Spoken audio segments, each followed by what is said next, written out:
আসসালামু আলাইকুম ওয়া রাহমাতুল্লাহি ওয়া বারাকাতুহু। ওয়ালাইকুম আলহামদুলিল্লাহ আসসালাম রাহমাতুল্লাহি ওয়া বারাকাতুহু। আলহামদুলিল্লাহি ওয়া কাফা ওয়া সালামুন আলা ইবাদিহি আল্লাযীনা ইসতাফা আম্মা বা'দ। আলহামদুলিল্লাহিল্লাযী হাদানা লিহাযা ওয়া মা কুন্না লিনাহতাদিয়া লাউলা আন হাদানাল্লাহ। প্রথমে সকল প্রশংসা মহান আল্লাহর জন্য, যিনি আমাদেরকে আরো একটা ক্লাসে অংশগ্রহণ করার সুযোগ করে দিয়েছেন, এবং পাশাপাশি আমরা দুরূদ ও সালাম পাঠ করছি নবী মুহাম্মদ সাল্লাল্লাহু আলাইহি ওয়াসাল্লামের প্রতি। আশা করছি আপনারা সবাই ভালো আছেন। গত ক্লাসে আমরা দেখেছিলাম বিভিন্ন হরফের মাখরাজ বা প্লেস অফ আর্টিকুলেশন, কোন কোন জায়গা থেকে আমাদের এই অক্ষরগুলো উচ্চারিত হবে। তো আজকে আমরা সেগুলো সম্পূর্ণটাই দেখবো ইনশাল্লাহ, সবগুলো হরফের উচ্চারণ স্থান দেখব। তার আগে আমরা একটু দেখে নিব যে আমাদের এই অক্ষরগুলো আমাদের সবার মনে আছে কিনা। নিশ্চয়ই আপনাদের সবারই মনে আছে যে এই অক্ষরগুলো আসলে দেখতে কেমন। আপনাদের মধ্যে কেউ একজন কি আমাকে এখান থেকে একটু পড়ে শোনাবেন শেষের লাইনটা, শেষের দিক থেকে? ইয়া, জি। ইয়া, হামজা, হা, ওয়াও, এইভাবে। ইয়া, ইয়া, হামজা, হা, ওয়াও। হ্যাঁ, তারপরে উপরের লাইনটাও একটু দয়া করে পড়েন। নুন, মিম, লাম, কাফ, কফ।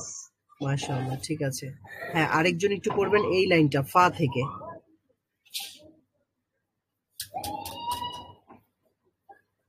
ফা থেকে পড়বেন একটু। আমি বলি হ্যাঁ জি, অবশ্যই বলেন। ফা, গইন, আইন, ক, জ, জ, ক। Recording in progress. মাশাআল্লাহ। হ্যাঁ, উপরের লাইনটাও বলেন। দদ, ضاد শিন সিন সাম। মাশাআল্লাহ, ঠিক আছে। তো আমরা গত ক্লাসে কিছু মাখরাজ দেখেছিলাম। প্রথম যে মাখরাজ আমরা দেখেছিলাম হামজা এবং হা এর মাখরাজটা। এখানে একেবারে হলকের শুরু থেকে, একেবারে হচ্ছে কণ্ঠনালীর শুরু থেকেই উচ্চারিত হয় হামজা এবং হা। মানে হা সাউন্ড এবং আ সাউন্ড, এই দুইটাই হচ্ছে একেবারে হলকের শুরু থেকে বা কণ্ঠনালীর শুরু থেকে উচ্চারিত হয়। আচ্ছা, তারপরে যেটা রয়েছে আইন এবং হা, এটা কোত্থেকে উচ্চারিত হয় বলেন তো? কণ্ঠনালীর মাঝখান থেকে, মাশাআল্লাহ, এটা মধ্যখান একেবারে থেকে। কণ্ঠনালীর মধ্যভাগ থেকে উচ্চারিত হয়। আর এখানে আপনারা দেখতে পাচ্ছেন একটু চাপ দিতে হয়, তখনই আ উচ্চারণ হয়। আ সাউন্ড এবং হা সাউন্ড, এই দুইটা সাউন্ড এখান থেকে উচ্চারিত হয়, আইন এবং হা। হ্যাঁ। আচ্ছা, তো এটা হচ্ছে একেবারে হচ্ছে middle part of the through, একেবারে হলকের মধ্যভাগ থেকে আইন এবং হা উচ্চারিত হয়।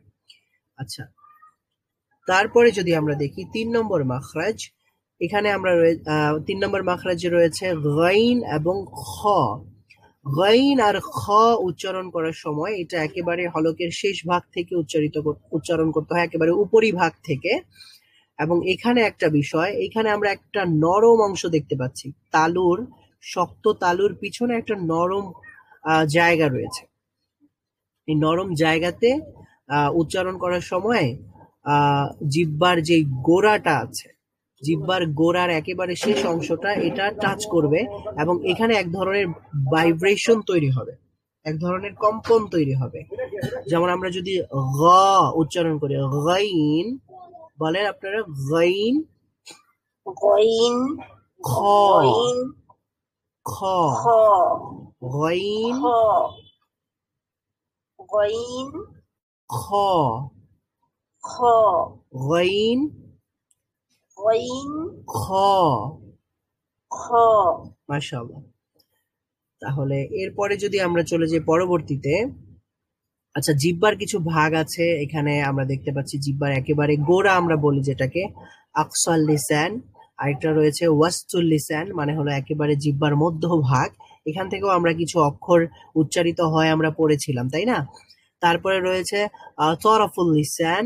তরফুল লিসান মানে হচ্ছে জিহ্বার পৃষ্ঠ অথবা জিহ্বার পিঠ আমরা বলতে পারি, অথবা জিহ্বার একটা সাইড বলতে পারি, একটা পার্শ্ব বলতে পারি, অথবা টিপ অফ দ্য টাং, এটাকে বলা যায় টিপ অফ দ্য টাং। তাহলে এটা টিপ অফ দ্য টাং কিন্তু দেখা যাচ্ছে একটা বিস্তর জায়গা জুড়ে রয়েছে, একটা দীর্ঘ জায়গা জুড়ে রয়েছে। তারপরে আমরা যেটা দেখলাম যে হাফাতুল লিসান। হাফাতুল লিসান মানে হলো যে দদ উচ্চারণ করার সময়, যেটা আমরা গতকালকে দেখেছিলাম যে জিহ্বার গোড়ার একটা পার্শ্ব, জিহ্বার গোড়া বলতে একেবারে গোড়ার পার্শ্বটা তো আর লাগানো সম্ভব নয়, এটা হচ্ছে ওয়াস্তুল লিসানেরই অর্থাৎ জিহ্বার মধ্যভাগেরই দুইটা পার্শ্ব, যেটা এই দুইটা পার্শ্বকে হাফাতুল লিসান বলা হয়, অথবা আমরা এটা বলতে পারি সাইড অফ দ্য টাং। ঠিক আছে, এটা হচ্ছে জিহ্বার দুইটা সাইড বা দুইটা পার্শ্ব। এই দুইটা পার্শ্ব ব্যবহার করতে হয় আমাদের বদ উচ্চারণ করার সময়। আর এই যে এখানে আমরা সবুজ রঙের মার্ক করা একটা জায়গা দেখতে পাচ্ছি তরফুল লিসান অথবা টিপ অফ দ্য টাং, এই টিপ অফ দ্য টাং ব্যবহার করতে হয় লাম উচ্চারণ করার সময়। তারপরে একেবারে আমরা যেটা দেখতে পাচ্ছি আকসল লিসান অর্থাৎ deepest part of the tongue. এই ডিপেস্ট পার্ট যেটা রয়েছে, একেবারে গোড়া যেটা রয়েছে, এইটা ব্যবহার করতে হয় আমাদের, যেমন আমরা একটু আগে উচ্চারণ করলাম গাইন, হ, তারপরে কফ উচ্চারণ করার সময় ব্যবহার করা হবে, এবং কাফ উচ্চারণ করার সময় ব্যবহার করা হবে। এটা হচ্ছে আকসল লিসান। তো জিহ্বার তিনটা অংশ অথবা চারটা অংশ আমরা দেখে নিলাম। একটা হচ্ছে যে জিহ্বার একেবারে গোড়া, আর এটা হচ্ছে জিহ্বার মধ্যভাগ, আর এটা হচ্ছে জিহ্বার অগ্রভাগ। অগ্রভাগ কিন্তু এই যে এখানে পুরো অংশ জুড়েই অগ্রভাগ। এবং আরেকটা দিক আমরা জানলাম, সেটা হচ্ছে জিহ্বার পার্শ্ব সাইড বা জিহ্বার সাইড যেটাকে বলে আর কি। এখন আমরা কফ যদি উচ্চারণ করতে হয় তাহলে কি করতে হবে আমাদের? রুট অফ দ্য টাং যেটা রয়েছে, অর্থাৎ একেবারে জিহ্বার গোড়া যেটা রয়েছে, যেটা আমরা একটু আগেই দেখলাম, জিহ্বার গোড়া, জিহ্বার গোড়াটা কি করবে? তার বরাবর উপরের যে নরম জায়গাটা আছে সেই জায়গাতে গিয়ে টাচ করবে, এবং উচ্চারণ করার সময় কফ উচ্চারিত হবে। আপনারা একটু উচ্চারণ করেন তো, কফ। কফ, আচ্ছা, কফ। কফ, এখানে আপনারা দেখেন ক, যে এই যে জিহ্বার, দুঃখিত, আমরা দেখি এখানে জিহ্বার গোড়াটা আমরা চিনলাম, তাই না? একেবারে জিহ্বার যেই গোড়া যেটা রয়েছে, এই যে এইখানে জিহ্বার গোড়াটা গিয়ে যুক্ত হবে কোথায়? একেবারে যে উপরের যে নরম জায়গাটা রয়েছে, উপরে যে নরম জায়গাটা রয়েছে সেখানে গিয়ে জিহ্বার গোড়াটা লাগবে। জিহ্বার গোড়াটা গিয়ে এই যে এই উপরে যখন টাচ করবে, এই উপরের সাইডে যখন টাচ করবে তখনই কি হবে? কফ উচ্চারিত হবে। আমরা উচ্চারণ করি কফ, কফ, কফ। কফ। ওকে, মাশাআল্লাহ। তাহলে কফ উচ্চারণের মাখরাজটা কোথায়? কফের মাখরাজটা হচ্ছে জিহ্বার একেবারে রুট অফ দ্য টাং, একেবারে জিহ্বার একেবারে গোড়া যেটা রয়েছে, সেই গোড়াটা অন দ্য সফট প্যালেট, একেবারে নরম যে প্যালেটটা আছে আমাদের, তালুর যে নরম অংশটা আছে সেখানে গিয়ে টাচ করবে, সেখানে গিয়ে লাগবে। তো তখনই কফ সাউন্ড উচ্চারিত হবে বা ক সাউন্ড উচ্চারিত হবে। তাহলে কফের মাখরাজটা কি বলেন তো? কফের মাখরাজ হচ্ছে জিহ্বার গোড়া, মানে উপরের তালুর নরম অংশের সাথে লাগবে, মানে রুট অফ দ্য টাং। আর অন দ্য আপার প্লেটে যে হ্যাঁ, সফট প্যালেটে সফট গিয়ে প্লেট, লাগবে। হ্যাঁ, সফট প্লেট যেটা সেখানে। ওকে, ঠিক আছে। তারপরে এই যে কাফ উচ্চারণ করার সময় কি করতে হবে? এখানেও আমাদের রুট অফ দ্য টাং অর্থাৎ জিহ্বার যে গোড়া রয়েছে সেটা অন দ্য হার্ড প্যালেট। আগেরটা কফ উচ্চারণ করার সময় নরম অংশে লেগেছিল, আর এখন এই যে এখানে একেবারে দেখতে পাচ্ছেন আপনারা, এই যে শক্ত যে অংশটা আছে হলুদ রঙের দেখা যাচ্ছে, এই যে শক্ত প্যালাটে গিয়ে, মানে নরম অংশটা যেখানে শেষ হয়েছে এবং শক্ত অংশটা যেখানে শুরু হয়েছে, সেই মাঝামাঝি জায়গাতে লেগে উচ্চারিত হবে কাফ। কাফ উচ্চারণ করেন তো, কাফ, কাফ, কাফ। কাফ, আর আরবিতে কাফ, কাফ উচ্চারণ করার সময় একটা বাতাস বের হবে মুখ থেকে, কাফ। কাফ। ওকে, তাহলে জিহ্বার গোড়া তার বরাবর উপরের তালুর সঙ্গে লাগিয়ে নরম জায়গা থেকে উচ্চারিত হবে কি? কাফ। কফ। কাফ উচ্চারণের সময় আমরা কি ওখানে প্রথমে মাখরাজে রাখবো জিহ্বাটা, এরপরে কাফ এভাবে বলবো? হ্যাঁ হ্যাঁ, আগে সেখানে জিহ্বাটা রেখে তারপরে আমরা যখন সাউন্ডটাকে পুশ করব তখনই কা উচ্চারিত হবে। কাফ। কাফ। কাফ। বলুন আমার সাথে, সবাই বলুন কাফ। কাফ। তাহলে কাফের কাফ। মাখরাজ হচ্ছে জিহ্বার গোড়া উপরের হার্ড প্যালেটে সংযুক্ত হয়ে উচ্চারিত হবে কাফ। কাফ। আচ্ছা, আর সফট প্যালেটে উচ্চারিত হবে কোনটা? কফ। কফ। মাশাআল্লাহ। তারপরে দেখেন এখানে রয়েছে জিম, শিন, ইয়া। জিম বলার সময় এখানে আমরা দেখতে পাচ্ছি, দেখেন জিহ্বার মধ্যভাগ থেকেই উচ্চারিত হচ্ছে, তবে জিম বলার সময় জিহ্বার মধ্যভাগটা পুরোপুরি একেবারে দেখা যাচ্ছে যে প্যালাটের সাথে লেগে যাচ্ছে, প্রায় লেগে লেগে যাওয়া অবস্থায়। আর শিন বলার সময় কিন্তু পুরোপুরি লাগছে না। আর ইয়া বলার সময় আরেকটু ফাঁকা হয়ে যাচ্ছে। তো জিম বলার সময় জিহ্বাটা এবং প্যালাটের মধ্যে যতটুকু ফাঁকা রয়েছে, শিন বলার সময় আরেকটু বেশি ফাঁকা রয়েছে, এবং ইয়া বলার সময় আরেকটু বেশি ফাঁকা রয়েছে। আচ্ছা, the middle of the tongue মানে আমাদের জিহ্বার একবারে মধ্যভাগটা যখন মিডল অফ দ্য প্যালাটে গিয়ে টাচ করবে, তখন আমরা উচ্চারণ করতে পারবো জিম। বলেন আমার সাথে, জিম। জিম। শিন। শিন। ইয়া। ইয়া। জিম। জিম। শিন। শিন। ইয়া। ইয়া। ওকে, তাহলে জিম, শিন এবং ইয়া এর মাখরাজ কোনটা? জিহ্বার যে জিহ্বার মধ্যভাগ। জিহ্বার মধ্যভাগ উপরের মানে তালুর সাথে লেগে জিম উচ্চারিত হবে, আর একটু ফাঁকা থাকবে শিনে, আর একটু ফাঁকা থাকবে ইয়াতে। আচ্ছা, ঠিক আছে, মাশাআল্লাহ। তাহলে এখানে আমরা একটু দাঁতের পরিচয়টা জেনে নেই। আপার টিথ কিছু রয়েছে এখানে, আপার পার্টে কিছু দাঁত আছে এবং লোয়ার পার্টে কিছু দাঁত আছে। একেবারে শুরুতে আমরা সবুজ রঙের দুইটা দাঁত দেখতে পাচ্ছি একেবারে। আপার টিথও দুইটা রয়েছে এবং লোয়ার টিথেও দুইটা দাঁত রয়েছে। এই দাঁতগুলাকে বলা হয় সানাইয়া বলা হয়। আর এই দাঁতের সংখ্যা হচ্ছে 4টা। আপনারা বুঝতেই পারছেন, সামনের একেবারে দুইটা দাঁত এবং নিচেরও দুইটা দাঁত, এগুলাকে সানাইয়া বলা হয়।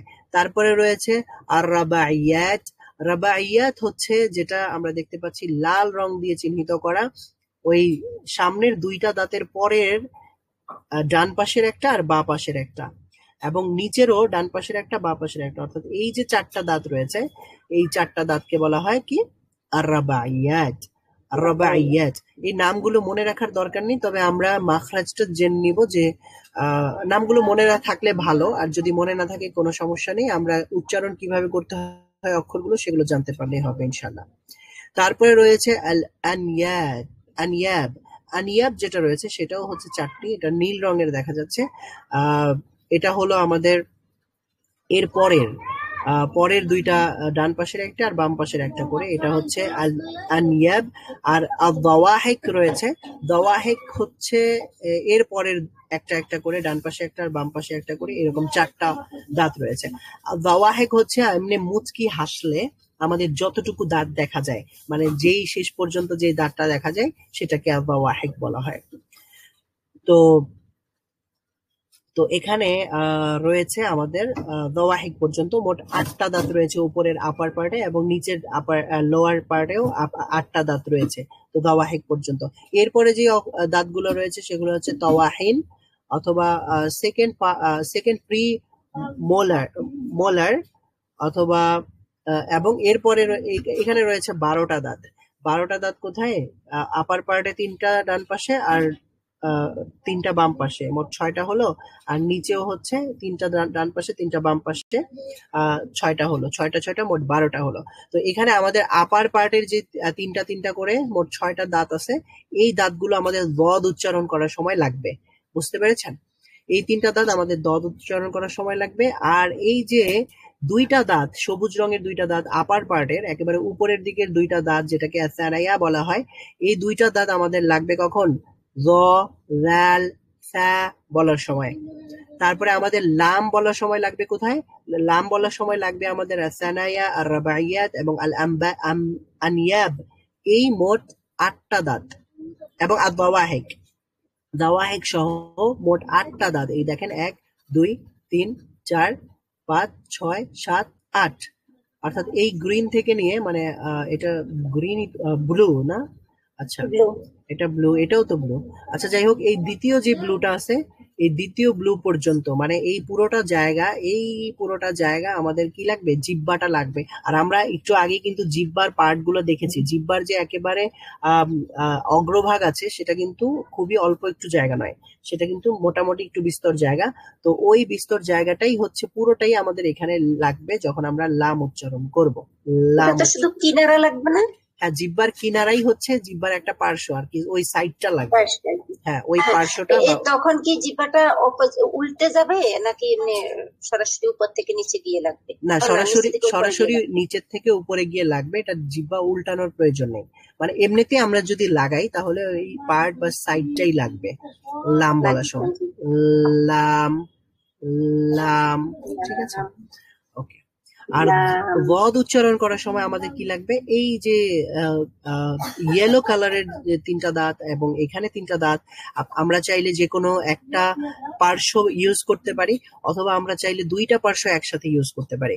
দুইটা পার্শ্বের সাথেই আমরা হচ্ছে আমাদের জিহ্বার যে দুইটা সাইড দেখলাম না, একেবারে মিডল অফ দ্য টাং এর যে দুই পার্শ্বের, দুই সাইডে ডান এবং বাম পাশে যে দুইটা সাইড রয়েছে, এই দুইটা সাইড আমরা আপার পার্টের আপার টিথ যেটা রয়েছে, একেবারে তিনটা 6টা দাঁত রয়েছে, যেটাকে আমরা বলতে পারি সেকেন্ড মোলার। প্রি মোলার যে দাঁতগুলো আমাদের রয়েছে, সেখানে আমরা লাগিয়ে ওয়াদ উচ্চারণ করতে পারি। সেটা আমরা দেখবো একটু পরে ইনশাল্লাহ। তো দাঁতের পরিচয় হয়ে গেল। তো এখন আমরা দাঁত দিয়ে যেই শব্দগুলো উচ্চারণ করব বা সাউন্ড গুলো প্রডিউস করব, তার প্রথমেই রয়েছে ওয়াদ। ওয়াদ উচ্চারণ করার সময় যেমনটা আমরা বললাম যে এই যে আপার পার্টের, এখানে দেখেন যে দাঁতগুলো আমরা দেখতে পাচ্ছি এখানে, এই যে জিহ্বাটা বুঝে যাচ্ছে? জিহ্বার একেবারে কিন্তু অগ্রভাগ একটা রয়েছে, হলুদ রং দেওয়া আছে, জিহ্বার অগ্রভাগটাতে হলুদ রং দেওয়া আছে। তারপরে জিহ্বার যে সাইড অথবা পার্শ্ব, অথবা আমরা বাংলা কিছু বইয়ে লেখা আছে জিহ্বার গোড়ার কিনারা, তো এটাকেই জিহ্বার গোড়ার কিনারা বলা হচ্ছে। মূলত ওই জিহ্বার গোড়ার কিনারা তো দাঁতের সাথে লাগানো সম্ভব নয়। তো এখানে যতটুকু আমরা দেখতে পাচ্ছি সবুজ রং করা আছে, এটা হচ্ছে জিহ্বার গোড়ার কিনারা বলা হচ্ছে, অথবা আমরা বলতে পারি এটা হচ্ছে মিডল অফ দ্য টাং এর দুইটা পার্শ্ব, ডান পার্শ্ব এবং বা পার্শ্ব। এই দুইটা পার্শ্ব আসলে কোথায় আমরা লাগাবো? আমরা লাগাবো হচ্ছে যে এই যে আমরা তিনটা দাঁত দেখেছি, তিনটা দাঁত এবং এই পাশে তিনটা দাঁত, মোট 6টা দাঁত। তো এই 6টা দাঁতের গোড়ালি যেটা আছে, সেই এই গোড়ালির সাথে আমরা আমাদের জিহ্বাটাকে টাচ করব। একটু করতে পারছেন? জি জি।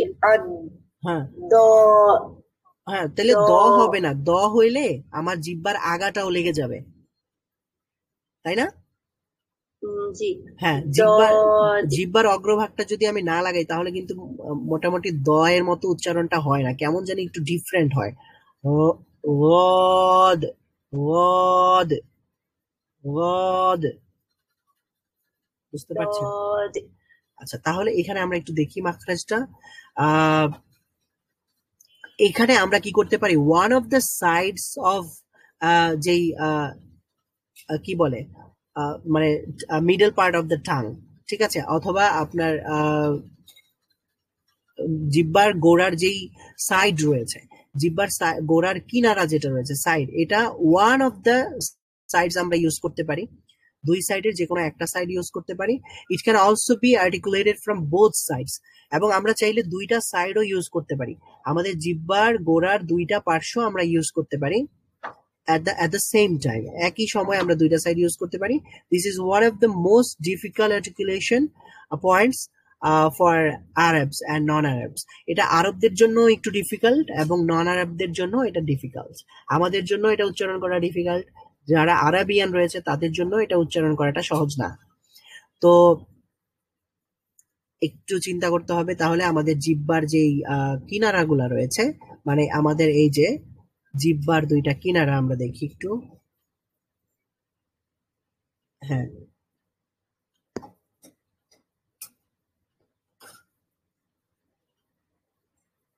হ্যাঁ, দেখতে পাচ্ছেন জিহ্বার জি যে এই পার্শ্বটা, আমি এখানে দাগ দিতে পারছি না, আপনারা দেখে বুঝতে পারছেন।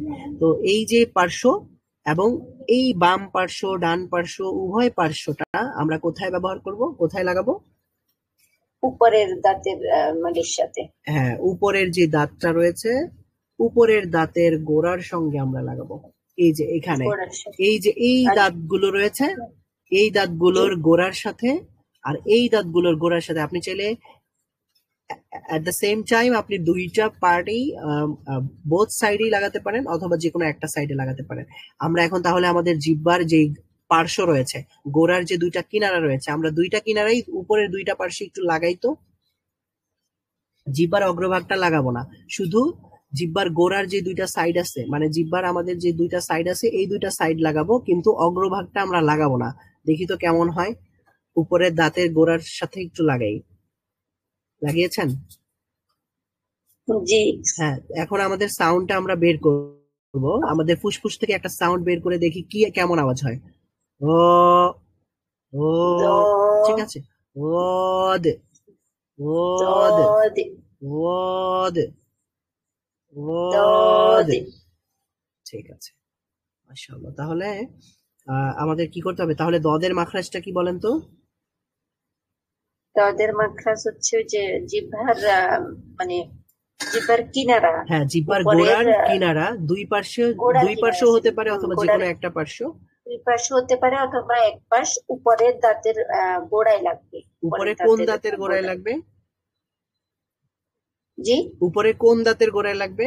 মাড়ির দাঁতে, এই যে তাই না? গোড়ার দাঁতের মাড়ির দাঁতের হ্যাঁ, মানে মাড়ির দাঁত অথবা পিছনের গোড়ালির দাঁত, মানে গোড়ালি বলে কিনা। গোড়ালির দাঁতের। জি আচ্ছা, যাই হোক, যেখানে যেটা বলে আর কি, সেই মাড়ির দাঁতের গোড়ার সঙ্গে লাগিয়ে উচ্চারিত হবে দদ ওয়াদ।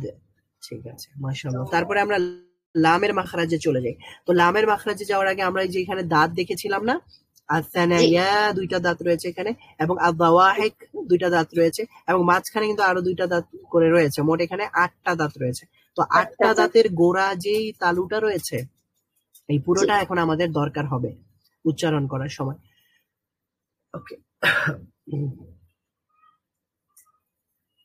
আচ্ছা দেখি আমরা এখানে কি লেখা আছে। প্রোনাউন্স ফ্রম দ্য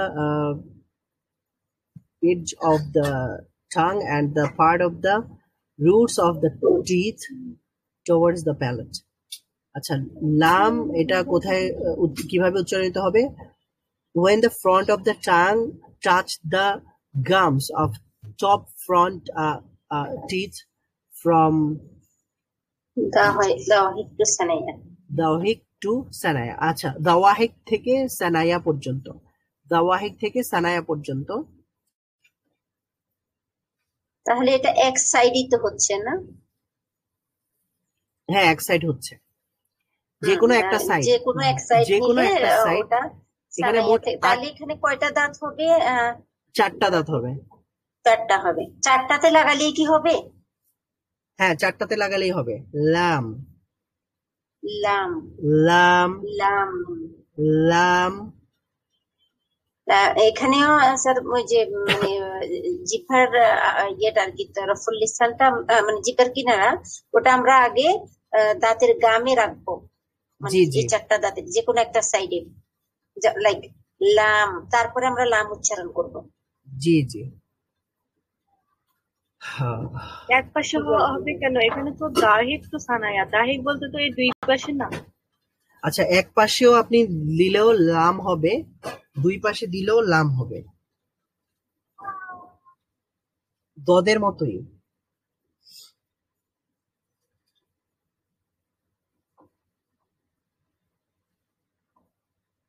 দাহিক তো দুই পাশেই আছে। হ্যাঁ হ্যাঁ, দাহেক দুই পাশেই আছে, তবে এই চিত্রটাতে এই চিত্রটাতে আমরা দেখতে পাচ্ছি শুধু এক পাশে লাগিয়েছে জিহ্বাটা, যে কোনো বুঝতে একটা পেরেছেন? মানে যে কোনো চারটাতে লাগিয়েছে। চারটাতে তবে লাগাই। আমরা আটটাতেও লাগাতে পারবো। আটটাতেও যদি লাগাই, আমরা পুরো প্যালাটেই যদি আমরা লাগাই, তাহলেও লাম উচ্চারিত হবে। হ্যাঁ, আমরা একটু চেষ্টা করি আটটাতেই লাগাই। হ্যাঁ, মানে আটটা দাঁতের গোড়াতেই যদি আমরা লাগাই, তাহলে কিভাবে উচ্চারিত হবে? জিহ্বার অগ্রভাগ সামনের সানায়া থেকে দওয়াহিক পর্যন্ত সবকটা দাঁতের গোড়ালির সঙ্গে লাগিয়ে উচ্চারিত হবে লাম। লাম।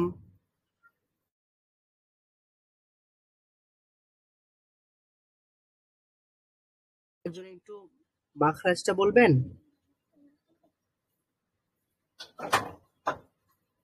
যে জিহ্বার সামনের কিনারা, সামনের দাঁতের মানে গামের সাথে লেগে লাম উচ্চারিত হবে। এখানে দুই পাশ থেকেও আমরা উচ্চারণ করতে পারি, আবার এক পাশ থেকেও করতে পারি। এক পাশ থেকে করলে চারটা হবে, আর দুই পাশ থেকে করলে আটটা দাঁতই হবে, এরকমই।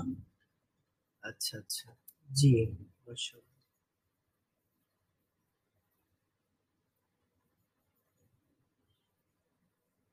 ওকে, ঠিক আছে। এটা হচ্ছে এক লামের। পাশ থেকে করলে যে যে পিকচারটা দেখা যাচ্ছে, মানে চারটা দেখাচ্ছে, সেখানে জিহ্বাটা সোজা লাগছে না, সাইড লাগাচ্ছে, এরকম মনে হচ্ছে না? হ্যাঁ, সাইডটা লাগছে, চারটা দাঁতে লাগছে। তো হ্যাঁ, চারটা দাঁত। আটটা দাঁতের গোড়াতে লাগানোটাও সহজ। এটা আরো বেশি সহজ।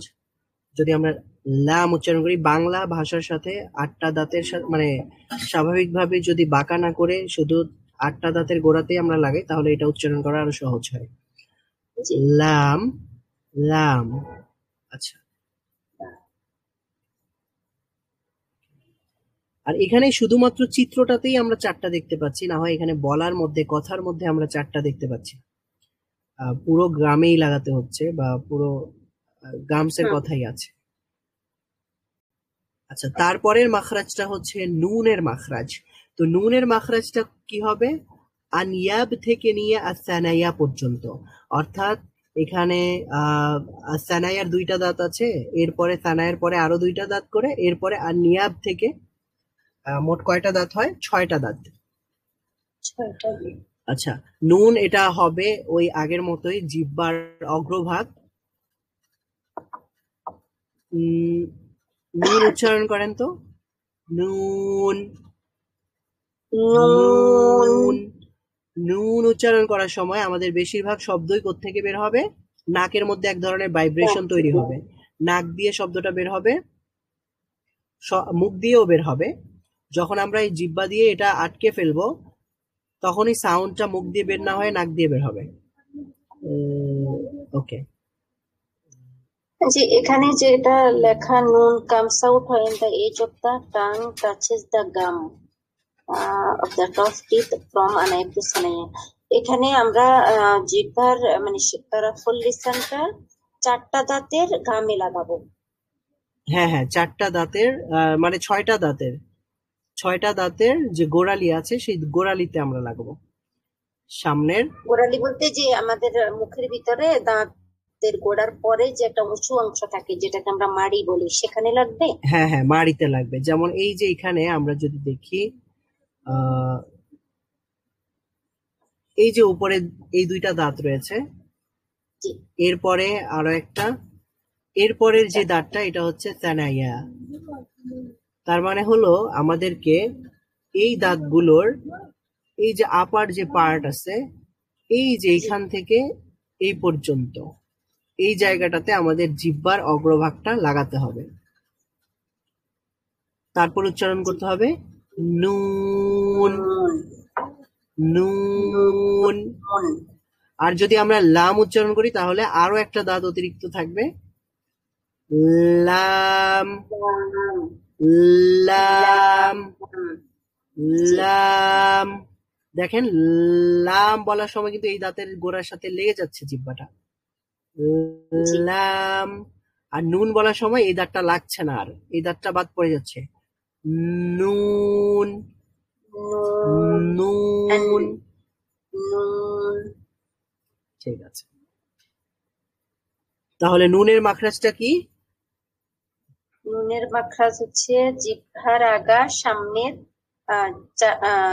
সামনের চারটা দাঁতের মাড়ির সাথে লেগে নুন উচ্চারিত হবে। আচ্ছা, এখানে মোট চারটা না ছয়টা? ছয়টা দাঁতের মাড়ির সঙ্গে ছয়টা, লাগিয়ে জি জি, উচ্চারিত হবে। ছয়টা দাঁতের মাড়ির সাথে হ্যাঁ, লাগিয়ে এটাকেই নুন হয়তোবা আমাদের বইয়ে লেখা আছে জিহ্বার আগা সামনের উপরের দাঁতের গোড়ার সঙ্গে মাড়ির লাগিয়ে, সাথে, হ্যাঁ, জি বা জি। মাড়ির সঙ্গে লাগিয়ে উচ্চারিত হয় নুন। ঠিক আছে। তারপরে রয়েছে র। র র উচ্চারণ করার সময় কি করতে হবে আমাদের? র, এই যে দেখেন দুইটা দাঁত, ঠিক জি, আছে, উপরের দুইটা দাঁতের গোড়ার সঙ্গে লাগবে। র, বলেন র র। র র, র এটা ডয় শূন্য র এর মতো লাগছে। বাংলা র আহ, বলতে গেলে আরেকটু র জিহ্বাটা আরেকটু কি করতে হয়, আহ, আরেকটু র সম্ভবত প্রসারিত করতে হয়, আর র বলার সময় জিহ্বাটা একটু আহ সরু থাকে। আচ্ছা, র তো এটা হচ্ছে এখানে চারটা দেখাচ্ছে যে পিকচারে। আচ্ছা, এখানে চারটা দেখাচ্ছে, তার মানে আগেরটাতে ছয়টা ছিল তো, এখন ওই হ্যাঁ, দুইটা বাদ দিয়ে এখান থেকে চারটা। ঠিক আছে, হ্যাঁ হ্যাঁ, এখানে দেখানো আছে চারটা। আর এটা হচ্ছে জিহ্বার অগ্রভাগ, মানে দাঁতের সামনের উপরের দাঁতের গোড়ার সঙ্গে লাগিয়ে, দুই দাঁতও বলা হয়, ঠিক আছে, দুই দাঁতও বলা হয়। এখানে চারটা দাঁত আছে, এক পাশে দুইটা আর এক পাশে দুইটা, তো দুই পাশ দুইটা দুইটা করে মোট চারটা দাঁত রয়েছে। আচ্ছা, তাহলে এইটা র এর মাখরাজটা কি? জিহ্বার অগ্রভাগ সামনের সামনের উপরের, দুই দাঁতের মাড়ির সাথে লেগে, দুই হ্যাঁ, দাঁত অথবা সামনের চার দুই দাঁত অথবা হ্যাঁ, চার এখানে তো দাঁতের, লিখছে 4 teeth, the হ্যাঁ, gum of the সামনের চার top of দাঁতের, 4 teeth, ওকে, সামনের চার দাঁতের মাড়ির সাথে লেগে। মাড়ির সাথে লেগে উচ্চারিত হবে র। এটা কি উঁচা অংশে লাগবে না গামে লাগবে? আর এই যে দেখেন, এই জিহ্বার গোড়াটা গামসে লাগবে, মানে হচ্ছে ওই উঁচু মানে অংশটাই, মানে শক্ত অংশটা দাঁতের যেই গোড়ালি আছে, ওই যে মাড়ি আছে সেখানে লাগবে। হ্যাঁ হ্যাঁ, আর হ্যাঁ, আর র র আচ্ছা, তাহলে এটা র এর মাখরাজটা কি? র এর মাখরাজটা কি? র এর মাখরাজ হচ্ছে জিহ্বার আগা সামনের চার দাঁতের গাম আর কি মাড়ির সাথে লেগে আচ্ছা, র উচ্চারিত হবে। নুন এর মাখরাজ কি? র উচ্চারিত হয় নুনের চারটা দাঁত লাগে। র উচ্চারণ করতে সামনের উপরের কয়টা দাঁত লাগে? র উচ্চারণে ছয়টা, চারটা। ছয়টা ছিল না? চারটা। চারটা র ছিল, উচ্চারণ করতে চারটা, আর নুন উচ্চারণ র করতে চারটা, হ্যাঁ, নুন উচ্চারণে ছয়টা ছিল, ছয়টা, আর লাম উচ্চারণ করতে রাম উচ্চারণে আটটা দাঁত। আটটা দাঁতের দরকার। ওকে, আমাদেরকে কি এই পিডিএফটা দেওয়া যায় না? আচ্ছা, এটা আমি যে কোনো ভাবে আপনাদেরকে ব্যবস্থা করে দিব ইনশাল্লাহ। এই পিডিএফটা অনেক ক্লিয়ার, এটা আমাদেরকে ইয়েতে দিয়ে দেন। আচ্ছা, ঠিক আছে, ইনশাল্লাহ। আচ্ছা, তারপরে তারপরে যে অক্ষরগুলো রয়েছে এগুলা হচ্ছে ত, দাল, তা। এগুলো উচ্চারণ করার সময় লাগবে আমাদের শুধু দুইটা দাঁতের গোড়া, ঠিক আছে। জি, ত, দাল, তা। একটু কঠিন মনে হবে, আমাদের আরো অন্যান্য দাঁতের সাথেও লেগে যাচ্ছে। ত, দাল, তা। ত, দাল, তা। আচ্ছা, ত, দাল and ta come out when the tip of the tongue touch on the root of the two top front teeth. আচ্ছা, আমাদের একেবারে ফ্রন্টের যে দুইটা দাঁত আছে একেবারে টপে, একেবারে আপার আপার টিথ দুইটা, এই দুইটা দাঁতের একেবারে গোড়ার সাথে সাথে লাগবে, তখন লেগে উচ্চারিত হবে ত, দাল, তো তা। তা ত, দালি দাল, তা। ত, দাল, তা। বলেন ত, ডাল, জি, দাল, তো ত, দাল, তা। তো দাল তা। হ্যাঁ, তো এই ত, দাল, তা বলার সময় একটু বাতাস বের হবে। ত, দাল, তা। ত, দাল, তা। ঠিক আছে, তাহলে ত দাল তা উচ্চারণ করার সময় কয়টা দাঁত লাগবে, কয়টা দাঁতের গোড়া? দুইটা, দুইটা। উপরে দুই দাঁতের মানে গোড়া। ঠিক আছে।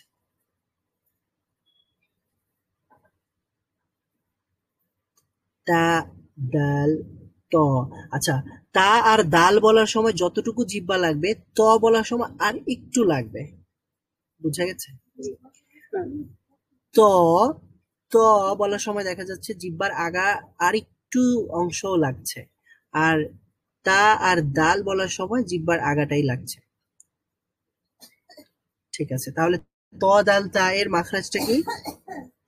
সামনের উপরের দুই দাঁতের রুট মানে গোড়ার সাথে লেগে, জিহ্বার আগা সামনের উপরের দুই দাঁতের গোড়ার সাথে লেগে ত, দাল, তা উচ্চারিত। হ্যাঁ, আর এখন আর গোড়ায় লাগবে না, এখন সরাসরি দাঁতের মধ্যে লাগবে। তো দাঁতের মধ্যে লাগিয়ে একেবারে সামনের যে দুইটা দাঁত আছে, সামনের উপরে দুইটা দাঁত, এই দুইটা দাঁতের সাথে জিহ্বার অগ্রভাগটা লাগবে। জিহ্বার একেবারে অগ্রভাগটা যখন আমরা লাগাবো তখন উচ্চারিত হবে ল, লাল, সা। দাল, তা। ল, লাল, সা। র, দাল, সা। মাশাআল্লাহ, তাহলে ল, লাল, সা এর মাখরাজ কোনটা? জিহ্বার আগা সামনের উপরের দুই দাঁতের আগার সাথে লেগে। গুড, মাশাআল্লাহ। তাহলে আস্তে আস্তে আমরা জিহ্বার দাঁতের অগ্রভাগে চলে এলাম। এখন দেখি আমরা সদ, সিন, জা উচ্চারণ কিভাবে করব। সদ, সিন, জা। এখানে আর আমাদের জিহ্বাটা কোথায় লাগছে বলেন তো? জিহ্বার এটা হচ্ছে উপরের দাঁতে জিহ্বার লাগছে আগা নাকি? নিচের দাঁতের ইয়ের হ্যাঁ, সাথে লাগবে। নিচের দাঁতে লাগছে। নিচের আচ্ছা, তাহলে জা, সিন এন্ড সদ এটা কোত্থেকে আসে? যখন the tip of the tongue, একেবারে জিহ্বার অগ্রভাগ যেটা, এটা যখন টাচ করে আমাদের to top and to bottom front teeth. সদ, সিন, জা। আচ্ছা, এখানে লেখা আছে হচ্ছে top and to bottom front teeth. তার মানে হচ্ছে উপরের দুইটা দাঁত এবং নিচের দুইটা দাঁতে মাঝখান দিয়ে এই সাউন্ডটা বের হয়। সদ, সিন, জা। ঠিক আছে, দুইটা দাঁত বন্ধ করে তারপরে এই সব অক্ষরগুলো উচ্চারণ করতে হয়, সদ, সিন, জা। আর উচ্চারণের সময় জিহ্বার অগ্রভাগটা লেগে যায় হচ্ছে, অনেকটাই লেগে যায় সামনের নিচের যে দাঁত আছে সেই নিচের দাঁতের গোড়ার দিকে, অথবা নিচের দাঁতের সাথে জিহ্বাটা লেগে যায়। তাহলে আমরা কিভাবে উচ্চারণ করব? সদ, সিন, জা। সদ, সিন, জা। তাহলে আমাদের উপরের দাঁতে হালকা একটু লাগতে পারে, কিন্তু নিচের দাঁতেই হচ্ছে বেশি লাগছে আমাদের জিহ্বার অগ্রভাগ। আর দুই দাঁত বন্ধ থাকবে, দুই দাঁত বন্ধ থেকে এখান থেকে সাউন্ডটা প্রডিউস হবে। সদ, সিন, জা। তাহলে আমরা মাখরাজটা কিভাবে বলতে পারি? সদ, সিন, জা এর মাখরাজ হচ্ছে সামনের, উপরের ও নিচের দুই দাঁত বন্ধ রেখে জিহ্বার অগ্রভাগ সামনের নিচের দুই দাঁতের মাড়িতে লাগবে। হ্যাঁ, নিচের দুই দাঁতের সাথে লেগে, দুই দাঁতের সাথে লাগছে। সম্ভবত খুব একটা মাড়িতে না, দাঁতেই লাগছে। জিহ্বার অগ্রভাগটা নিচের দুই দাঁতে লাগছে এবং উপরের দাঁতটাও নিচের দুই দাঁতের সাথে বন্ধ থাকছে। তারপর উচ্চারিত হচ্ছে সদ, সিন, জা। তাহলে এই মাখরাজটা কি? 13 নম্বর মাখরাজটা মানে জিহ্বার আগা সামনের নিচের দুই দাঁতের বটম, যেটা আমরা বাংলায় পড়েছি দাঁতের মানে বটম অথবা মাঝখানেও আসতে পারে, লেগে এটা সদ সিন যা উচ্চারিত হবে, এবং এই সময় দুই দাঁত বন্ধ থাকবে, এবং যে যে দুই দাঁতের মাঝখানে যে ফাঁকা থাকবে ওইদিকে একটা সফট সাউন্ড হবে আর কি। হ্যাঁ, মাশাআল্লাহ, দুই দাঁত বন্ধ থাকবে এবং ঠোঁট খোলা থাকবে। ঠোঁট খোলা থাকবে। হ্যাঁ, সদ সিন জা। ঠিক আছে, তারপরে আমরা চলে যাই পরবর্তী মাখরাজে, ফা এর মাখরাজ। তো ফা এর মাখরাজ, এখন দাঁতের কাজ মোটামুটি কিছুটা শেষের দিকে আসছে। তো এখন আমাদের দাঁত এখনো কাজে লাগবে, উপরের দুইটা দাঁত। ফা এটা উচ্চারণ করার সময় আমাদের উপরের যেই ফ্রন্ট টিথ আছে, সেই একেবারে সামনে যে দাঁতটা আছে সেটা হচ্ছে নিচের আমাদের যে ঠোঁট আছে, ঠোঁটের বটমে লাগবে, ঠোঁটের একেবারে মধ্যবর্তী জায়গাতে আমরা দাঁতটাকে লাগিয়ে উচ্চারণ করব ফা, ফা, ফা। আচ্ছা, তো ফা এর মাখরাজটা কি বলেন? উপরের দুই দাঁত নিচের ঠোঁটের ভেজা অংশে লাগবে। আচ্ছা, মাশাআল্লাহ, ভেজা অংশে লাগবে। ঠিক আছে, ভেজা অংশও বলতে পারি আমরা, সমস্যা নেই। তারপরে উচ্চারণ করব বা। বা উচ্চারণ করার সময় ঠোঁটটা স্বাভাবিক থাকবে, তারপরে হঠাৎ করে শব্দটা বের হয়ে আসবে বা। ঠোঁটটা খুলে ফেললেই বা উচ্চারিত হয়ে যাবে, বা। আচ্ছা, এই বাটা আর্টিকুলেট হয় কিভাবে? যখন আমরা দুইটা ঠোঁটকে বন্ধ রেখে তারপরে একসাথে দুইটা ঠোঁটকে খুলে ফেলি, তখনই উচ্চারিত হয় বা। অথবা আমরা বলতে পারি দুই ঠোঁট দ্বারা উচ্চারিত হয় বা। হ্যাঁ, তাহলে বা এর মাখরাজ কি? দুই ঠোঁট থেকে বা উচ্চারিত হয়। দুই ঠোঁট মানে বন্ধ রেখে হঠাৎ খুলে ফেললেই বা উচ্চারিত হয়, বা উচ্চারিত হয়। তারপরে মিম, মিমও উচ্চারিত হয় কিন্তু বা এর মতোই। তো মিমের বা বলার সময় ঠোঁটটা স্বাভাবিক ছিল, আর মিম বলার সময় ঠোঁটটাকে স্বাভাবিকের চাইতে আরেকটু চাপ দিয়ে আপনার ঠোঁটটা বন্ধ করতে হবে, ঠোঁটটা আরেকটু বন্ধ করে খুলে ফেলতে হবে।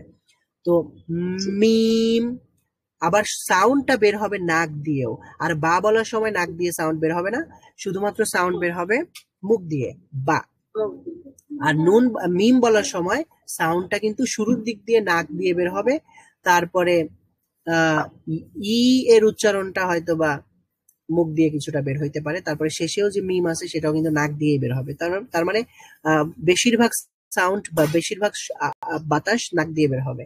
তাহলে মিম আমরা কিভাবে উচ্চারণ করব?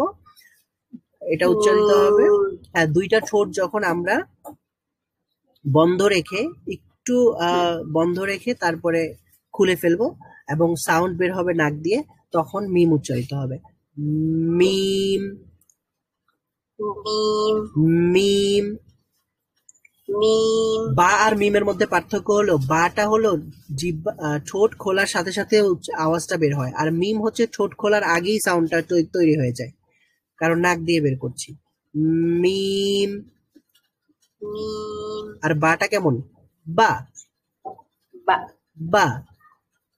তো বাটা হলো ঠোঁট খোলার সাথে সাথে সাউন্ড বের হয়, আর মিম হচ্ছে ঠোঁট খোলার আগে থেকেই সাউন্ড প্রডিউস হয়। আচ্ছা, তারপরে ওয়াও। ওয়াও উচ্চারণ করার সময় আমাদের ঠোঁটের দরকার হবে, তবে বা আর মিমের মতো না। বা যেমন হঠাৎ করে খুলে ফেললে বা উচ্চারিত হয়ে যেত, আর মিম যেমন একটু মুখ বন্ধ রেখেই নাক দিয়ে বাতাস বের করলে মিম হয়ে যেত, কিন্তু ওয়াও বের হবে কিভাবে? যখন আমরা দুইটা ঠোঁটকে গোল করব, গোল করে সাউন্ডটা বের করবে, তাহলে উ সাউন্ড বের হবে, উ সাউন্ড বের হবে। তো উ সাউন্ডটাই হচ্ছে ওয়াও, ওয়াও এর সাউন্ড। তাহলে দুই ঠোঁট গোল করে উচ্চারিত হয় ওয়াও। তাহলে ওয়াও এর মাখরাজ কি? দুই ঠোঁট গোল করে ওয়াও উচ্চারিত, মানে ঠোঁট, ওয়াও এর মাখরাজ হচ্ছে দুই ঠোঁট। আচ্ছা, দুই ঠোঁট, সার্কেল। ঠিক আছে। তো এখানে 16 নাম্বার মাখরাজে রয়েছে আলিফ, ওয়াও, ইয়া। এগুলোর মাখরাজ আমরা আগেই পড়েছি। এটা মূলত মাখরাজ বলতে এখানে মাদের মাখরাজ বলছে, মানে হলো ইয়ায়ে মাদ্দা। হ্যাঁ, ইয়ায়ে মাদ্দা কিভাবে হবে? কি কোথেকে উচ্চারিত হয়? ইয়া এর মাখরাজটা কোথায় ছিল আমাদের মনে আছে? জিহ্বার গোড়া মানে জিহ্বার মধ্যভাগ, তার বরাবর জিহ্বার উপরে, মধ্যখান উপরে বরাবর উপরের হ্যাঁ তালুর উপরের যে সাথে। পেলারটা আছে এর মধ্যবর্তী জায়গা থেকে ইয়া উচ্চারিত হয়েছিল। তো ইয়া যখন মাদ্দা হবে, ইয়াটাকে যখন আমরা টানবো, লম্বা করে উচ্চারণ করবো, তখন আমরা বলবো ই। তখন ওই সাউন্ডটা, ইয়া এর মাদ্দা সাউন্ডটা বা তার প্রসারিত অংশটা, সাউন্ড যেটা, শব্দ যেটা, ধ্বনি যেটা, সেটা কিন্তু ওই জিহ্বার গোড়া মানে জিহ্বার মধ্যভাগ এবং উপরের প্যালাটের মধ্যবর্তী জায়গা থেকে প্রডিউস হবে। ই, ঠিক আছে। আর জি। উ মাত্রাটা কোথায় হবে? ওয়াও এর মাখরাজ যেখানে ছিল ওইখান থেকে উ এর মাখরাজ তৈরি হবে। উ, আর আ মাখরাজটা কোত্থেকে তৈরি হবে? আ আ, আ জবর, হচ্ছে হ্যাঁ খালি জায়গা থেকে, খালি যেটা জায়গা থেকে, আমাদের জিহ্বার ইয়ে থেকে মানে আসবে, হলকের শুরু থেকে উচ্চারিত হবে, শুরুতে। একেবারে আ, হলকের শুরু থেকে উচ্চারিত হয়ে আ এর মাখরাজটা অথবা আপনার মাদ্দাটা তৈরি হবে। আর 17 নম্বর মাখরাজ হচ্ছে শুধুমাত্র নাক দিয়ে গুন্না যেটা আছে, এটা অক্ষরের মাখরাজ না, এটা হচ্ছে গুন্না করার মাখরাজ। আর আগে দেখলাম আমরা মদ করার মাখরাজ বা মাদ করার মাখরাজ। তো গুন্না মানে হচ্ছে নাকের মধ্যে শব্দটাকে তৈরি করা, শব্দটা নাক দ্বারা তৈরি করা, তো এটাকে গুন্না বলা হয়। তো মিমের গুন্না যেটা আছে সেটাও মিম মানে কি হবে, আমাদের ঠোঁট দুইটা বন্ধ থাকবে, মিম যেমন উচ্চারণ করেছিলাম আমরা, নাক দিয়ে সাউন্ড প্রডিউস হয়েছিল, তেমনি এখানে একটু সাউন্ডটা দীর্ঘায়িত হবে, মানে একটু আমরা অপেক্ষা করব, কিছুক্ষণ অপেক্ষা করে তারপরে আমরা হারাকাতটা পড়বো, মিম। মিম, তাহলে নাকের মধ্যে গুন্নাটা তৈরি হলো। আর যদি আমরা বলি ইন্না, ইন্না, তাহলে ইন্না বলার সময় কি লাগে? নুন উচ্চারণ করার সময় যেই মানে আমাদের অর্গানস গুলো লেগেছিল, এখনো সেই অর্গানস গুলোর দরকার হবে। জিহ্বার অগ্রভাগ সামনের ওই যে দাঁতের মাড়ির সঙ্গে বা গোড়ার সঙ্গে লাগাতে হবে। তারপরে যদি ঠোঁট খোলাও থাকে কোনো সমস্যা নেই, সাউন্ড কি হবে? নাক দিয়েই হবে। নাক দিয়ে হবে, কিন্তু আমাদের ইন্না, মাখরাজ পয়েন্টে নুনটা মাখরাজেই যাবে। হ্যাঁ হ্যাঁ, মাখরাজ পয়েন্টে আমাদের, নুনের মাখরাজ পয়েন্টে আমাদের জিহ্বাটা সেখানেই রাখতে হবে, সেখানে সেট আপ করে তারপরে আমরা একটু সাউন্ডটাকে একটু দীর্ঘ করব, তখনই গুন্না হয়ে যাবে। ইন্না, ইন্না। ঠিক আছে। তো আশা করছি আপনারা শিখতে পেরেছেন। আমাদের আলহামদুলিল্লাহ। এই ক্লাসটা কি রেকর্ড হয়নি? এই ক্লাসটাও রেকর্ড হয়েছে আলহামদুলিল্লাহ। কিন্তু আপনারা তো দিচ্ছেন না, রেকর্ড পাইনি তো এখনো। আচ্ছা, আগের ক্লাসের রেকর্ড গুলো পাননি? না, কেন পাচ্ছেন না? এটা তো পাওয়ার কথা। আমি তাহলে আজকেই অ্যাডমিন স্যারের সাথে কথা বলবো, ঠিক আছে? রেকর্ড তো জি, হচ্ছে, ওটা রেকর্ড দিলে তো ভালো দিয়ে হতো। দেওয়া যেমন আজকের দরকার। ক্লাসটা খুব গুরুত্বপূর্ণ ছিল, এটা আমরা যদি আরেকটু রিক্যাপ করে দেখি তাহলে আমাদের জন্য ভালো হবে। হ্যাঁ ইনশাল্লাহ, ইনশাল্লাহ আমি অ্যাডমিনকে আজকেই বলবো। আমি গতকালকে বলতে পারিনি, আজকে বলে দিব ইনশাল্লাহ, রেকর্ডটা যেন খুব দ্রুত দিয়ে দেন। রেকর্ডটা তো আমরা এই টেলিগ্রামেই পাবো। ও, আপনাদের টেলিগ্রাম গ্রুপ আছে? আমি তো এখন আপনার সাথে টেলিগ্রামেই ক্লাস করছি। ও আচ্ছা আচ্ছা, আপনি টেলিগ্রামে ক্লাস করছেন নাকি জুমে ক্লাস করছেন? জুমে, কিন্তু আমার ইয়েটা আসে টেলিগ্রামে। ও আচ্ছা, লিংকটা আসে টেলিগ্রামে। লিংকটা টেলিগ্রামে আসে, সেটা বলছি। ও আচ্ছা আচ্ছা আচ্ছা, মাশাআল্লাহ মাশাআল্লাহ, খুব ভালো। তাহলে এইটা তো রেকর্ড হয়ে গেছে, হয়ে যাওয়ার কথা। আমার টেলিগ্রামে ক্লাসটা নিলেও রেকর্ডটা হয়ে যেত, আপনারা পেয়েও যেতেন। আর এখনো রেকর্ডটা হচ্ছে, এই রেকর্ডটাও পেয়ে যাওয়ার কথা। তো আমি অ্যাডমিনের সাথে কথা বলবো যে ক্লাসটা যেন খুব দ্রুত আর দিয়ে আমাদেরকে দেওয়া এই হয়। পিডিএফটা দিলে ভালো হতো, এটা আমরা একটু ইয়ে মাখরাজের পিডিএফটা বিশেষ করে। জি ইনশাল্লাহ, এই পিডিএফটা আমি দিয়ে দিব ইনশাল্লাহ। আগের পিডিএফটা পেয়েছেন? কায়দায়ে নুরানিয়ার পিডিএফটা পেয়েছেন তো?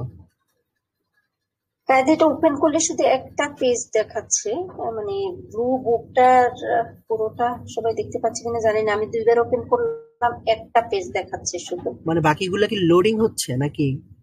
না, কিছুই বুঝতে পারছি না। একটা লিংক দিলে দেখা যায় এক্সট্রা পেজ, টান দিলে কিছুই আসতেছে না। আচ্ছা দেখি, যদি আপনাদের টেলিগ্রাম গ্রুপে আমাকে অ্যাড করা যায় তাহলে আমি দিয়ে দিব ইনশাল্লাহ। আচ্ছা, এই আপা পেয়েছেন কিনা উনি একটু বলুক। হ্যাঁ, জান্নাতুল ফেরদাউস, আপনি কি পেয়েছেন এই পিডিএফটা?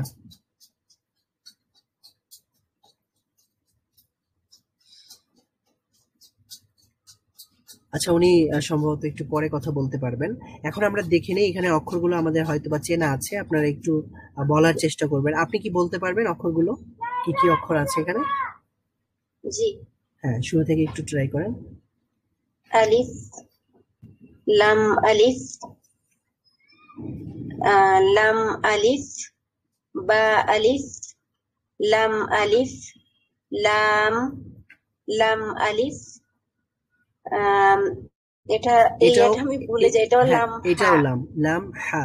জি লাম হা, লাম আলিফ, বা, বা লাম বা, কাফ, কাফ, কাফ বা, কাফ বা, কাফ আলিফ, কাফ আলিফ, বা কাফ তা, তা কাফ, তা কাফ সা, বা তা সা, নুন ইয়া, বা আলিফ, নুন আলিফ, তা আলিফ, ইয়া আলিফ, সা আলিফ, বা সিন, ইয়া সিন, নুন সিন, তা সিন, সা সিন, সা জিম, তা হা, নুন খ, ইয়া হা, বা জিম, ইয়া, ইয়া হা, ইয়া মিম। মিম, হ্যাঁ, ইয়া মিম, বা মিম, নুন মিম, তা মিম, সা মিম, বা ইয়া, ইয়া ইয়া, নুন ইয়া, তা ইয়া, সা ইয়া, নুন বা লাম, তা নুন লাম, বা ইয়া লাম, ইয়া তা লাম, সা সা লাম, নুন বা নুন। আচ্ছা ঠিক আছে, মাশাআল্লাহ। এরপরে আরো ৩টা করে অক্ষর থাকবে। এখানেও ছিল কিছু ৩টা অক্ষর, আমরা সেগুলো দেখবো ইনশাআল্লাহ। আগে একটু দেখে নেই। জান্নাতুল ফেরদাউস যদি আপনি একটু পড়তে চেষ্টা করতেন তাহলে ভালো হতো।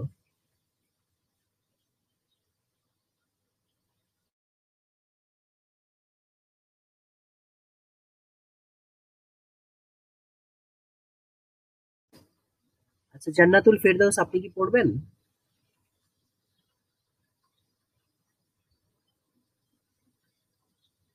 আচ্ছা যাই হোক, আমার মনে হয় এগুলো আপনারা পড়তে পারবেন। এগুলো একটু বাসায় দেখে নিবেন আর একটু প্র্যাকটিস করবেন আগামীকাল পর্যন্ত। সম্ভবত তিনি টেক্সট করেছেন, কথা বলতে পারছেন না। আসলে কেন সমস্যা হওয়ার তো কথা না। যাই হোক, আশা করব আপনি বাসায় দেখে নিবেন ইনশাআল্লাহ জান্নাতুল ফেরদাউস। আপনার শুরু দিক দিয়ে সম্ভবত আপনার মাইক্রোফোনটা অন ছিল, আহ, এখন সম্ভবত অন হচ্ছে না। আচ্ছা, তারপরে তাহলে শামীমা আক্তার আপনি একটু পড়বেন এর পরের জি, অক্ষরগুলো। এটা করবো। জি জি পড়েন। বা নুন, বা নুন নুন, তা ইয়া নুন, ইয়া তা নুন, সা সা নুন, জিম হা, খ হা সা, খ বা, জিম তা, তা হা তা, ইয়া জিম বা, বা খ তা, তা হা, বা তা, ইয়া হা, তা র। এটা হা হবে। এটাও হ্যাঁ হ্যাঁ, এটা এটাও আমি একটা জন্য হা। থেমে গেছি। জি। না সমস্যা তা, নেই, এটা রয়ের হ্যাঁ মতোই দেখতে লাগছে, কিন্তু এটা হ্যাঁ, যেহেতু আরেকটু উপরে উঠে গেছে এই জন্য এটা হাই হবে। হা, এটা ছোট হা, এই যে মানে হ্যাঁ হ্যাঁ এই ইয়া হ্যাঁ হাটাই, এটা যে হাটা পড়েছি আমরা ছোট হা, ওই হাটাকে এভাবে লিখেছে। আচ্ছা, থ্যাংক ইউ। আমি নুরানিয়া কায়দাটা একটু মানে এতে ইউটিউবে পড়ছিলাম, তো একবারই পড়ছিলাম, সেজন্য ভালো মানে না। নুন তা, হা, ইয়া হা বা, বা হা আলিফ, বা হা মিম, দাল, জাল, জিম, দাল, খ, খ জাল, জাল, র, জা, জিম, র, খ, জা, র, জা, হ্যাঁ র ইয়া। এর মাখরাজটা মনে আছে? র এর মাখরাজটা রয়ের মাখরাজ হচ্ছে জিহ্বার আগা, উপরের সামনে, মানে উপরের সামনের দুই দাঁতের চারটা চারটা দাঁতের চারটা দাঁতের ইয়ের সাথে লাগবে, গোড়ার মানে সাথে গোড়ার লেগে সাথে। জি র উচ্চারিত হবে র র জি র আচ্ছা, এটা কি আচ্ছা, আমরা কি এটা মাড়িতে না ওই গোড়ায় লাগাবো? এটা ভুলে গেছি। চার দাঁতের মাড়ি, র মাড়ি বলছিলেন আপনি, র মানে শক্ত অংশটা। আচ্ছা, এটা দাঁতের গোড়ার সাথে লাগবে, মাড়ির র আরেকটু সম্ভবত আরেকটু সামনে, যেটা হচ্ছে দাঁতের গোড়ার দিকে, মানে যেহেতু চারটা দাঁত, দাঁতের চারটা গোড়া, দাঁতের গোড়ার দিকে লাগবে র র র র র জি আচ্ছা, এই র উচ্চারণে কি আমাদের জিহ্বা সরাসরি লাগবে না উল্টে যাবে? না, উল্টে যাবে না, এটা সরাসরি লাগবে।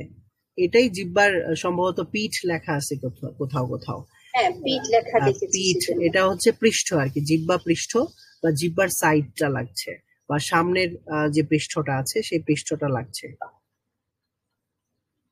আচ্ছা, আমি কোথায় পড়ছিলাম? হ্যাঁ, র এর পরে যা, তারপরে যা, হ্যাঁ জায়ের ইয়া, মাখরাজটা মনে আছে তো, দুইটা দাঁত লেগে থাকবে, ঠোঁট দুইটা ফাঁকা দাঁত থাকবে, লেগে থাকবে, ঠোঁট খোলা থাকবে, আর হচ্ছে নিচের দুই দাঁতের গোড়া অথবা মানে মিডল থেকে হ্যাঁ যা মিডল উচ্চারিত হবে। থেকে, হ্যাঁ জিহ্বার আগাটা দুই দাঁতের মিডলে লাগবে নিচের। ওকে, যা,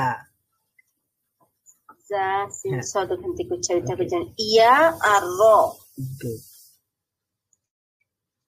তা, যা, সিন, শিন, সিন, লাম, শিন, লাম, صاد ضاد طاء ظاء صاد با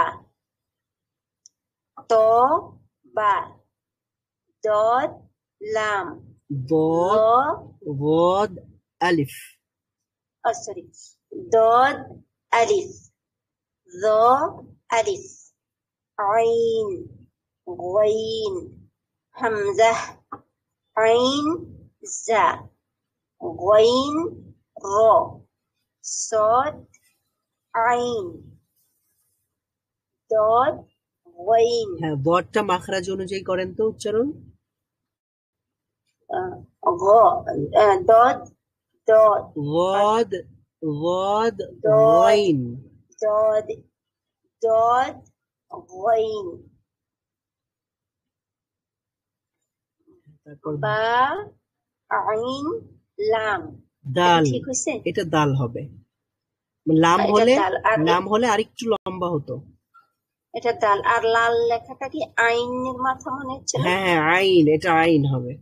বা আইন দাল তা ফা তা জাল গাইন, গাইন ও গাইন হ্যাঁ তা গাইন জাল হামজা হামজা হামজা ফা। good. ঠিক আছে, মাশাআল্লাহ। তো আজকে এই পর্যন্তই। আগামী ক্লাসে ইনশাআল্লাহ আমরা আরো সামনে থেকে ভালোভাবে পড়ার চেষ্টা করব ইনশাআল্লাহ। দেখি আগে ইনশাআল্লাহ সামনে কি কি আছে। এই একই রকমের কিছু সংযুক্ত অক্ষর আছে, এরপরে কিছু মাদ্দার হরফ আছে, হুরুফুল মুকাত্তাআত রয়েছে, এগুলো আমরা দেখব। কিছু মাদ রয়েছে, জেনে জেনে পড়তে হবে। তারপর ইনশাআল্লাহ আস্তে আস্তে আমরা সামনে আগাবো।